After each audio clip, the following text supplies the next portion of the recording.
Hi, my name is Oscar and I am a scientist.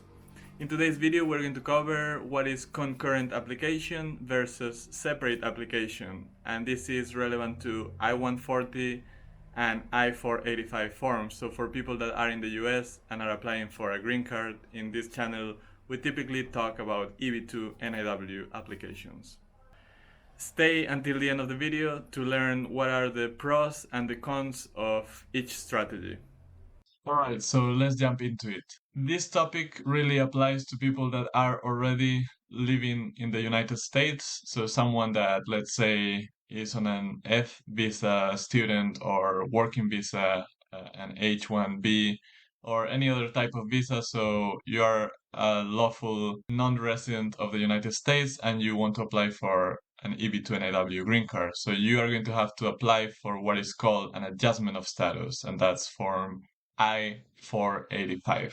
You have two ways of doing your EB2 NIW application. One is concurrent and the other one is separate, meaning in concurrent you are doing a simultaneous I-140 and I-485 application. So both forms are sent at the same time. And in separate application, you send the I-140 first. Then once you get the approval from USCIS, you submit your adjustment of status, and that's when you receive your green card. We're going to see this again in a graphic format instead of text.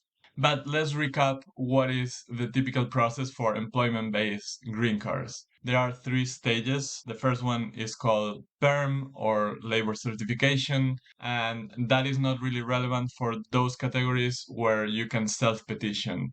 And EB2 NIW, similar to EB1A, for example, are those categories where you can self-petition, so this step is not needed. Because in EB2 NIW, national interest waiver, you are requesting a waiver of this labor certification. So you don't need an employer, you don't need a sponsor for your green card. And that's the beauty of this category, that you can do it yourself. But then we have two steps that we do need to go through when we're applying for EB2 NIW. The first one is the I-140 step. That's the name of the form.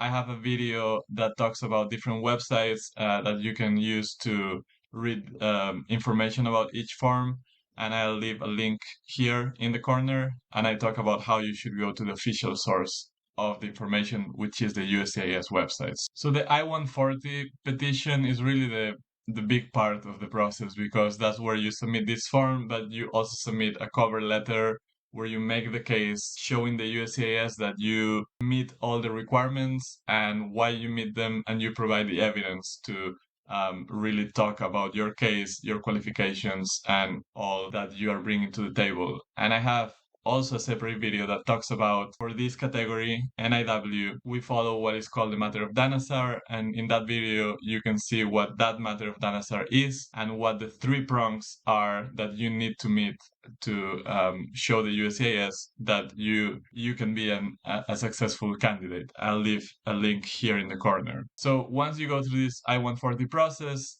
you have to do what is called an adjustment of status if you are in the US. If you are not in the US, this doesn't apply to you, because you would be applying through what is called consular processing. So you would do that in your country, you will go to the consulate, and the process continues there. But if you are in the US, you're already on a visa, then you do this I-485 petition or form, and that's what will adjust your status from your current visa to the green card. Now, if we want to see these two routes, separate versus concurrent, we can see it in graphic format. So in a separate filing, you would file the I-140 step first, and then you would get the approval, and at that point you submit your adjustment of status or I-485. And of course, I'm simplifying here and I'm talking about these two forms. There are more forms involved in each step, but for the sake of simplicity, I'm going to talk about these two only. In a concurrent filing, you will do both in parallel. You will submit both at the same time, and they will go to the USCIS, and they will be processed simultaneously. So you may be wondering, what are the details of each strategy, and what are the pros and the cons? Like everything in life, there's good and bad. If you're doing concurrent filing, you really can only do this if there is a visa number available.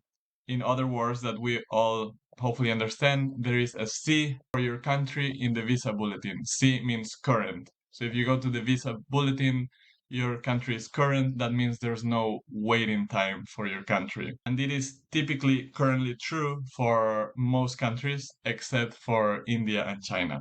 Actually, we can take a look at the bulletin so you see what I'm talking about. By the way, if you want to learn how to read the visa bulletin, I have a video that I leave here so you can see what you have to do to understand the visa bulletins better. All right, so this is what the visa bulletin looks like. So it's a table like this. For EB2 NIW, the second category of employment-based green cards. So you would see that some countries have a C, that's current, no wait time. Some countries have a date. A date means that there's a wait time. So you can only do concurrent adjustment of status if your country has a C. So in this example, China and India cannot do concurrent applications. And that is because there's no visa number available for those countries because there's a quota for each country each year. And for some countries, it fills up faster. All right, so an exception to this that I learned about recently that is very interesting is the cross-chargeability rule. It's kind of like a loophole where if your spouse is from a different country that is not affected by that wait time, you can take the country of origin of your spouse and use that to read the visa bulletin. So an example, a petitioner from India that we just saw in the visa bulletin that is not current, so they have to wait. But the spouse is, let's say, from Portugal that is listed as current in the visa bulletin, then they can skip the line. So even if the main petitioner is the person from India, because maybe that person has a more interesting profile of qualifications and you think that is stronger, you apply using that person profile, but you can benefit from this cross-chargeability rule to skip the line and use Portugal as the chargeable country.